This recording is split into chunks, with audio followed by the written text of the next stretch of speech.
in our 50s, 60s, you just mentioned your mom at 70. How do we know? How do we determine if marriage is right for us?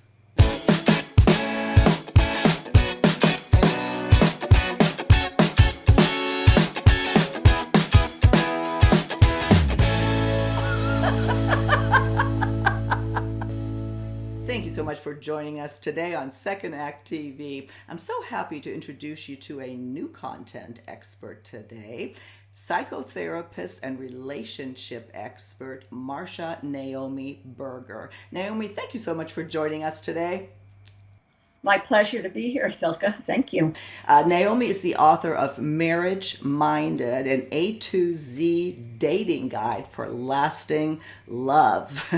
You are, by admission, a big proponent of marriage, and the book is, well, an A to Z guide on how to create and find that perfect relationship. And, well, there is some debate to that, and I really want to talk about that before we get into this, because a lot of our audience, my goodness, they've been married, they're divorced, they're jaded, which is why the whole relationship topic is so important. Let's talk about that. You wrote an article that was in your recent newsletter. We just talked about it off screen. Has lasting love become an oxymoron? Talk to me about that.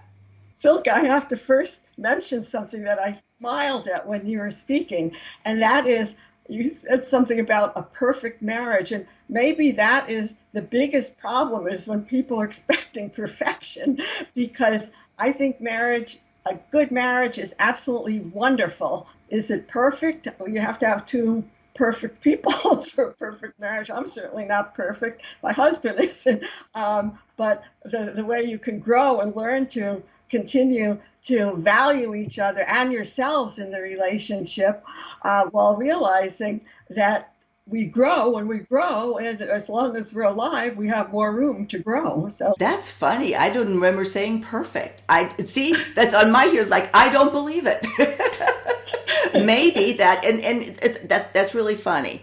And this is why I want to talk to you, because we do a lot of programming here on really the alternatives to marriage. It's like we've been divorced. It's like we're done. Do we want to go there again? No. Do we want a relationship? Absolutely.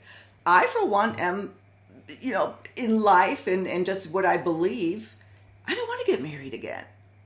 And you have a beautiful book that supports perhaps those of us that do want that experience again. How in your practice, for example, what do you see? Where are women on this topic? I guess there's a whole range from the people that are pretty much done. We're talking about women who are just done with men, done with dating, women that have whatever their life experience has been that has made them shy away from marriage, but they still want commitment. And then there are the people who have the yearning for marriage. And when you say, why get married? Well, you have to have the yearning to really know deep down inside that this is what you want. Yeah. Well, and your book gets into that, and I'd like to talk about that as well, is we get married often for the wrong reasons, and again, I really want to concentrate on our age group. So I think some of the marriage advice, is much different when you're younger than at this point in life after 50, when kids aren't a consideration, etc.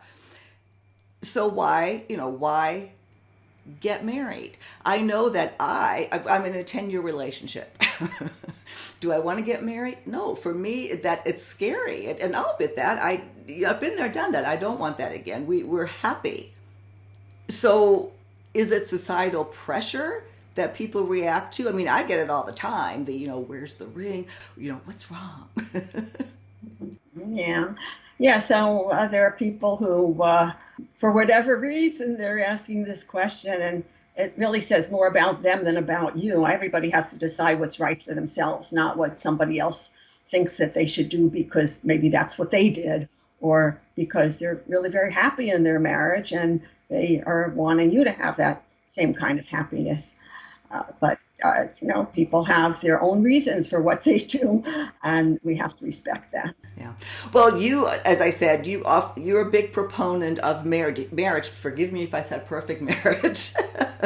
And you have an interesting story, Naomi. You didn't succumb to the pressures of. I believe you got married at 40. I mean, you're open about or right around 40, right? Is that correct? I look actually 43. Okay, so early 40s. You didn't make the mistake to marry the wrong person. It's funny. I had another author, Geraldine Gianblanco. She was married after 50, and it's a beautiful love story how she held out just for the right person. And I think that's when marriage ultimately works. I know that you wrote in your book you were somewhat jaded by what your mom's experience, right? I was afraid. I was afraid that because my parents divorced and my mother, a blessed memory, had been very, very unhappy about getting divorced. It was not her idea. And it took her a long, long time to get past that. So I was growing up with my mother asking questions like if she knew who I was dating, she'd say, "Is he still nice?" Like any day, the boom would fall and I would be terribly hurt. So that's what I grew up with, a fear that it would not work out. Eventually, interestingly, my mother did find lasting love in her 70s because she found a guy. When you say the right guy, he did come with a guarantee. She saw him over time when his wife was very ill and dying, and he didn't look at my mother or another woman. He was very loyal to her and caring. And sometime after she passed away, they got together. And my mother was able to trust that it would work out because she knew his character. And you mentioned something else that I want to pick up on.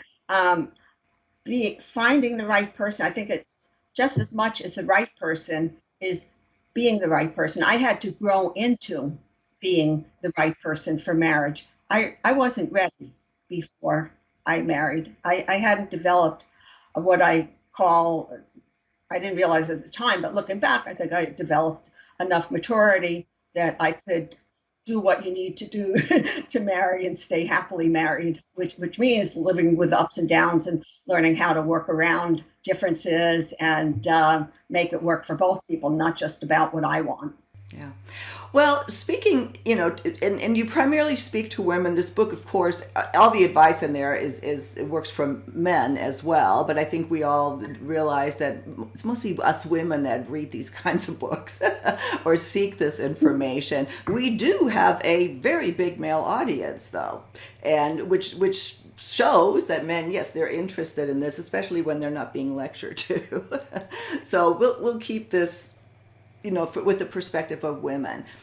In our 50s, 60s, you just mentioned your mom at 70. How do we know? How do we determine if marriage is right for us? As I mentioned before, there has to be a yearning. Mm-hmm. Not to do it. It's not right for us if we're doing it because of societal pressure or because we want to satisfy some sort of material need. I think there has to be an awareness that we want more in our life spiritually and emotionally than we have currently while we're single. I find it so interesting. Why do you think marriage or a legal contract will give us more than just being in a very committed relationship? Well, there is research that shows that the people who marry, and I'm assuming they're talking about people who have a good marriage, whether it doesn't mean that this happens for people that are living together without marriage. The ones that are actually married live longer and are healthier emotionally and physically overall than the people who do not marry legally. Interesting. Well, I mean, I'm a romantic at heart. I would love, keep the whole concept of marriage alive. I mean, it is. It's beautiful. It just hasn't worked for so many. That's why I wrote Marriage Minded, an A to Z dating guide for lasting love, because knowledge is power. And the reason generally that it doesn't work for people, and they may get to solutions, is they did not have the knowledge in the first place. for how to date smartly or sensibly, and then how to keep a marriage good, not to look at it like the goal is the wedding. The goal is every day living together and growing together and learning how to use the kind of positive communication skills that I write about in Marriage Minded, so that you'll stay on track and you'll keep it romantic and growing and vital. Yeah. Well, let's hit on the dating part. 'Cause it's A to Z dating guide. What are either some mistakes, or I don't want to focus on mistakes, although that what ultimately it comes down to. But what do women, again, in our age, what's some good advice on determining whether or not a man that they're with is material, marriage material, or whether they are?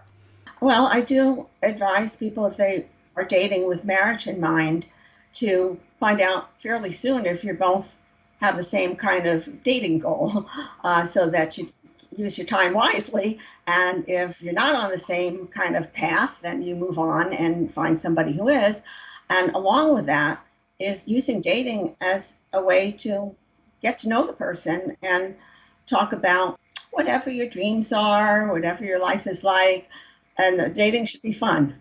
Yeah, yes, it should be fun. A lot, and right now with online dating, and a lot of people are so frustrated, with being in that process. I certainly don't want to come across like I'm challenging you. Although I guess No, good question. You're good. admittedly, I am, because, well, I think differently. I've arrived at that because of experiences, and a bad experience that I've had. And I know I appreciate so much what you put out there, because there are a lot of women that really want marriage. We grew up with that. That is the ultimate belonging. Should it be? I don't know. But that is like the definition of a relationship. People say that, marriage makes you happy, divorce makes you sad, and never having been married is the ultimate failure of not belonging. Naomi, as we start to close out this segment, I wonder, what's the best advice you ever got that you're passing on? Oh, yes. I'm so glad you asked me that question, because I received advice a long time ago on my first professional job as a child welfare worker from another young child welfare worker who was married. And she said, "You don't marry a prince, you make him one by the way you treat him." And that doesn't mean that you become a Stepford wife, okay? It means, I think this is the right age that people know what a Stepford wife is, but you don't become like some living Barbie doll who's all about pleasing him. What it means is that you learn how to create a wonderful marriage that is fulfilling for both of you.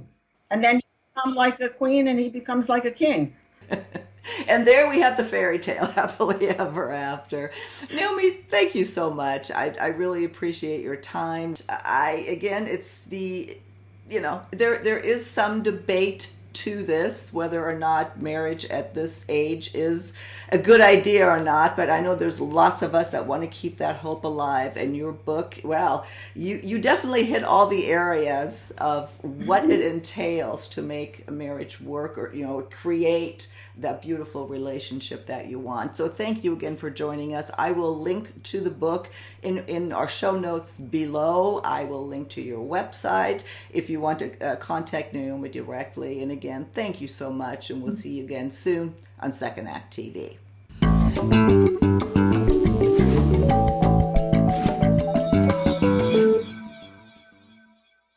If you haven't already done so, please be sure to subscribe to our channel. The button is right over here. Just click on through to YouTube. When you see the little bell right next to the subscribe button, hit that too. We'll notify you every time we start a new video. See you next time.